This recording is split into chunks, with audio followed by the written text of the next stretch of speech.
Alright, today's topic is a fireless cooker. And a fireless cooker is something that has been around for quite some time, but with different names in the past. And in a lot of places it seems like it's not known about or the knowledge about it has been lost. But basically it's a way of being able to cook food using less fuel. And so the general idea is that you get some largish container that's bigger than the saucepan you're cooking your food in. Heat the food to a really high temperature, like boiling, and then put it into this larger container surrounded by insulation so that it continues cooking even when it's not on the fire. So even though it's called a fireless cooker, it's not 100% fireless. It's just something that reduces the amount of firewood or charcoal or cooking gas that you need. So I have my fireless cooker here. So for me, I used a basket, but you can use any kind of container that's bigger than the saucepan you're using for cooking. So for example, you could use a basin, you could use a really large saucepan like the ones that people use for cooking for huge groups. You could build yourself a box, you could dig a hole in the ground, as long as it's something that is deeper and wider than the saucepan. So if I'm to use a saucepan of this size, then I need to make sure that I have space underneath the saucepan that's filled with some sort of insulation, as well as around the sides. So out about this much on each side of the saucepan, and then I need to put some other sort of insulation on top. So in this case, I have stuffed my basket with old clothes that are worn out, with an old bed sheet, with pieces of crumpled up paper, with scraps of fabric that I use from sewing projects or even old socks. So basically it's anything that does not conduct heat. So fabric and paper does not conduct heat, and those are good things to use as insulation, but you can also use dry grass, you can use dry leaves, you can use straw from a crop that you have, you can use sawdust, as long as it's something that is dry and clean and is not something that conducts heat. So whatever you use, you need to make sure that you have a good thickness of that, both underneath, on the sides, and then on top of your saucepan. So if we're going to be cooking with this one, make sure that it fits tightly into the insulation, and then I would cover it with more things. I've got a bunch of blankets here, and I make sure that they're tucked well around the saucepan so that no heat can escape from the top or from the sides.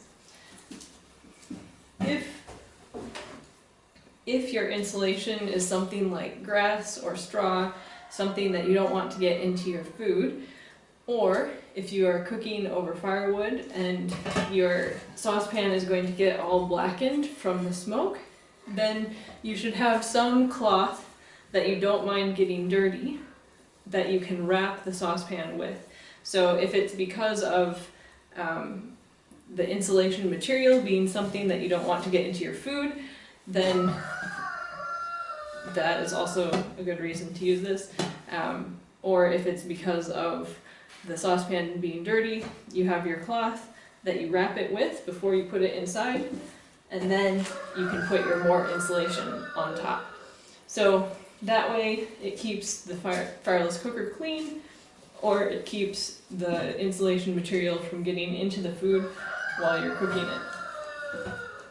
So that's the main idea of how to make a fireless cooker. Some sort of large container, some sort of insulating material, and then your saucepan that goes inside. So the most important thing I would say is to be creative with what you use. Find something that is easily accessible where you are, and then go ahead and use that. So that's the general explanation of how to make one. Next we'll get to how to use it. Okay, how to use a fireless cooker. So if you want to use your fireless cooker, you need to make sure that you first heat your food until it is boiling hot. And basically what you're going to be doing is heating it until it's really hot, then transferring it to this insulated container so that the heat is not able to escape. Because normally if you have your saucepan on the fire, heat is entering from here and then it's going out as the food is cooking. And so that's why you need to have it on a consistent source of heat, and then it will keep on cooking. But if we're able to keep the heat inside the saucepan, then the food will continue to cook even when you take it off of the fire. So you heat up your food until it's very hot, wrap your saucepan in your cloth, if you wish, and then put it into the fireless cooker. This method works best if the saucepan that you're using is mostly full. So if you're making a large quantity of food, using a saucepan that's big like this one is good. You want it to be mostly full. If you're making less food, then use a smaller saucepan and then add more insulation so that this one can also fit snugly into the fireless cooker. You need to have a saucepan that has a good cover, which will close well. If there are big gaps or if it doesn't cover the saucepan very well, then heat's going to escape while it's inside there, so you want it to have a good cover and the food to fit into the saucepan the proper amount. If you have a really big fireless cooker and you want to cook a small amount of food, another option would be to put boiling water into the bigger saucepan, put that one into the fireless cooker, and then have your food in the smaller saucepan and put it in with the boiling water and then cover it. And so that way the boiling water will also help to keep it hot, even though you have a smaller amount of food. What else? So if your saucepan's lid doesn't close very well, you could use a brick or stones to hold it down. You could also heat stones on the fire and then put them on top of the saucepan before you cover it and put other insulation, and that will help to keep it hotter. I'm going to give a demonstration later of how to make beans in a fireless cooker, but you can cook many different kinds of food. The basic rule is that you should leave it inside of the fireless cooker for double the amount of time that you would normally be cooking it over the fire. So if, say, you normally cook rice for 20 to 30 minutes, then inside of here it should be about an hour. Beans, we'll go over beans more specifically later, but beans, if you soak them, then they maybe need about 2 hours of cooking, and so you put them into the fireless cooker for 4 hours. So whatever you would normally do over the fire, double that amount of time for how long you put it here.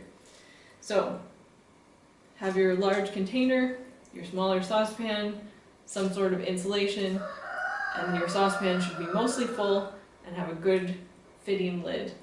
So that's the general idea of how to use it. Next we need to talk about what are the benefits of using a fireless cooker. Okay, some of the benefits of using a fireless cooker for making your food. One of them is that you can start cooking your food, leave it inside here, and then go away and do something else, so you can kind of do two things at once. Especially if you are making a large quantity of beans and you need to be there to keep on adding water and stirring it for a long time, that takes all of your time. But if you're able to just put it here, you can go and do some work in the garden or do your work in an office and then come back and have beans ready for dinner.